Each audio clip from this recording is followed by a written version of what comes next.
میرے دوستو، انسان کو کل عقل بھی مل جائے تو پھر بھی اللہ کی حکمت کا وہ احاطہ نہیں کر سکتا۔ رب کریم کو زیادہ پتہ ہے کہ ہمارے لیے کون سی چیز بہتر ہے اور کون سی چیز ہمارے لیے نقصان کا باعث ہے۔ اللہ تبارک و تعالی کی حکمت یہ چاہتی ہے کہ میرے بندے پریشان نہ ہوں۔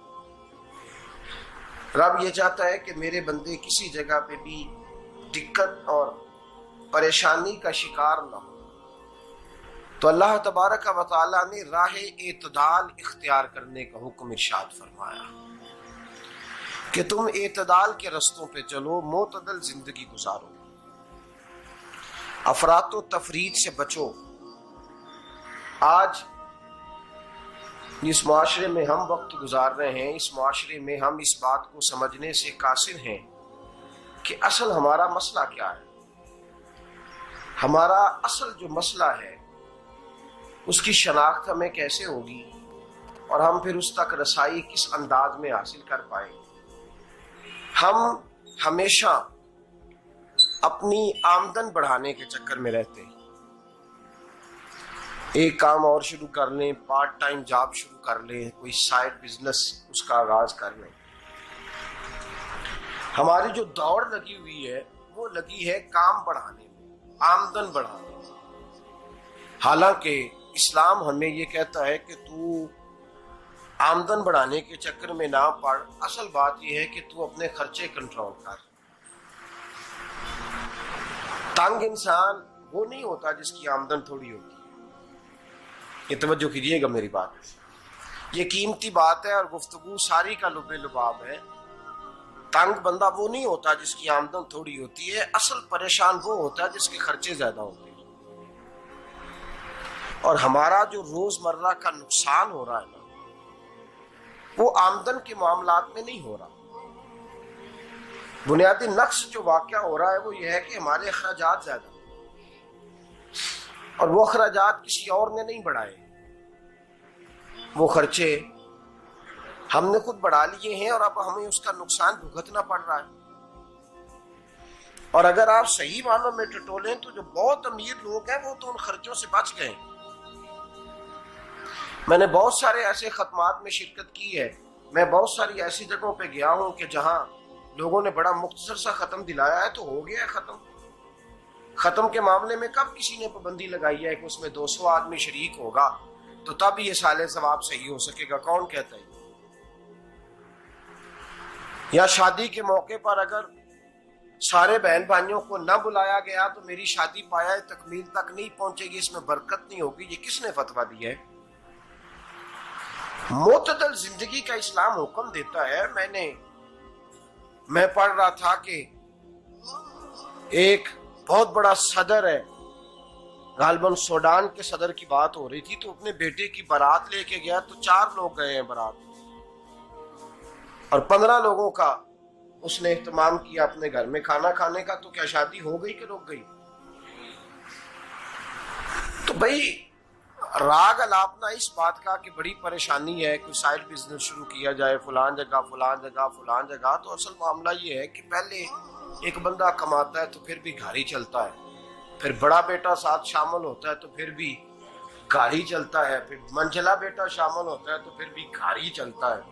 جو رونا دادا جی رویا کرتے تھے کہ بڑی مصیبت ہے، بڑی مشکل ہے، گاؤں میں رہ اکیلے ہوتے تھے اور وہ 5 بچوں کو اور 4 بچیوں کو وہ پالتے تھے، تو جو وہاں پریشانی تھی وہی آج پریشانی شہر میں آ کر پڑھ لکھ کر موٹی تنخواہ لے کر وہی پریشانی ہمیں ہے۔ تو میں جس نتیجے پہ پہنچا ہوں اس کو پڑھ کے، قرآن مجید کی چند آیات کو دیکھ کر اور اس مفہوم کی جو حدیثیں کتب احادیث میں پائی جاتی ہیں اور ہمارے بزرگوں نے ہمیں جو مزاج اس حوالے سے دیا ہے، میں اس نتیجے پہ پہنچا ہوں کہ مسئلہ آمدن کا نہیں، مسئلہ خرچے کا ہے۔ ہمارے خرچے بنیادی طور پر زیادہ، اور اگر پھر ہم زیادہ بوجھ خواتین پہ ڈالتے ہیں کہ وہ مطالبے زیادہ کرتی ہیں، اور اگر آپ مجھ سے پوچھیں تو خواتین کی بھی اگر کسی جگہ کوئی عادت خراب ہوتی ہے تو اس میں اصل کردار اس کا ہوتا ہے جو وہ عادت خراب تو کیوں اپنے گلے سے اتار کے آپ کسی کے گلے میں بات ڈالنے کے چکر میں ہیں؟ وہ خواتین کی طبیعت نہیں ایسی ہے. اصل بات یہ ہے کہ ہم نے عادت ڈالی ہے، ہم نے یہ مزاج ان کو دیا ہے تو ان کا بنا ہے، نہ کیسے بن سکتا.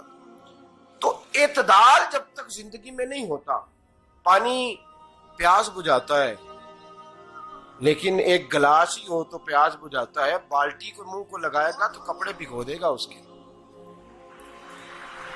حالانکہ پانی بری چیز کا نام نعمت ہے نا بہت بڑی اللہ کی، لیکن پیالے میں ہی اچھا لگتا ہے. کوئی مٹکا منہ کو لگائے گا تو تانگ ہوگا، پیالہ ہی بہتر ہے اس کے لیے.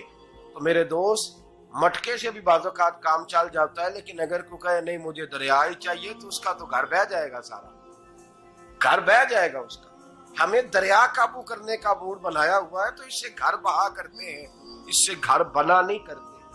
گھر پیالے سے پانی پینے سے بنتا ہے. اگر تو دریا پہ قبضہ کرنے کا موڈ بنائے گا تو گھر بنے گا نہیں، گھر بہ جائے گا. آگ نہ ہو تو کھانا پک نہیں سکتا، لیکن ہلکی آنچ سے کھانا پکتا ہے. اور اگر آنچ تیز کر دی جائے تو جی قرینے قیاس بات کر رہا ہوں، میں عقل سے ماورا نہیں کر رہا. قرینے قیاس سمجھانے کے لیے مثالیں دے رہا ہوں.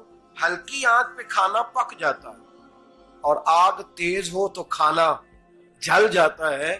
تو کھانا اتنی دیر کھانے کے قابل رہتا ہے جب تک وہ ہلکی آنچ پہ پکتا ہے. تو جتنی مرضی تو کہتا ہے نہیں میرا گزارے نہیں، آگ تیز ہونی چاہیے، تو میاں جل جائے گا، جل جائے گا. ہوا نہ ملے تو سانس نہیں آتی، ٹھیک ہے؟ آکسیجن نہ ہو تو سانس، ہوا نہ چلے تو گزارا نہیں ہوتا. لیکن اگر تیز چلے نا، اگر تیز چلے تو آندھی اور طوفان بن جائے تو چھتیں گرا دیتی ہے، جانیں لے لیتی ہے. ہم ہیں طوفان کے چکر میں، ہم ہیں دریا کے چکر میں، ہم ہیں بڑے لاؤ کے چکر میں. تو میاں ہلکی آنچ ہی اچھی ہے، یاد رکھ. اور ایک گلاس پانی کا اعتدال سے ملتا رہے تو وہی ملتا رہے، ضرورت کے وقت وہی بہتر ہے. تو پورے دریا پہ قبضہ کرنے کا پروگرام نہ بنا، تانگ ہو جائے گا. اور میرے عزیز یاد رکھ، ہوا سانس لینے کے مطابق ملے تو وہ یہ اچھی ہے، جو سانس بند کرنے پہ آ جائے وہ ہوا اچھی. ہم نے چکر چلا لیا ہے کہ زیادہ پیسہ، راتوں رات پیسہ، لمبا پیسہ، یہ پلاٹ بھی میرا، وہ پلاٹ بھی میرا، گجرانوالا بھی، گجرات بھی، لالا موسیٰ کھاری اور پنڈی تک جہاں میں جاؤں میرے نام کی تختیاں لگی ہوئی ہونی چاہیے. اسلام منع